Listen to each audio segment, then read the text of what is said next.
പൊക്ലാശ്ശേരി ശ്രീ ബാലഭദ്രദേവി ക്ഷേത്രത്തിലെ ശ്രീ ഗോപാലകൃഷ്ണസ്വാമി ക്ഷേത്രത്തിന്റെ നിർമ്മാണത്തിന്റെ ഭാഗമായുള്ള ആധാര ശിലാസ്ഥാപനം നടന്നു.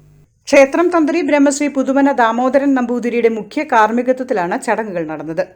തച്ചുശാസ്ത്രവിധി പ്രകാരം പൂർണ്ണമായും ശിലയിലും കൊത്തുപണികളോടും കൂടിയ തടിയിലും ചെമ്പിലുമാണ് ശ്രീ ഗോപാലകൃഷ്ണസ്വാമി ക്ഷേത്രത്തിന്റെ നിർമ്മാണം. ആധാര ശിലാസ്ഥാപന സമയത്ത് നിരവധി ഭക്തർ നാണയം, സ്വർണം, വെള്ളി എന്നിവ ആധാരശിലയിൽ സമർപ്പിച്ചു. ദേവസ്വം പ്രസിഡന്റ് സുരേഷ് കുമാർ മാനങ്ങാടി, സെക്രട്ടറി ചന്ദ്രൻ, മറ്റ് കമ്മിറ്റി അംഗങ്ങൾ തുടങ്ങിയവർ ശിലാസ്ഥാപന ചടങ്ങിന് നേതൃത്വം നൽകി.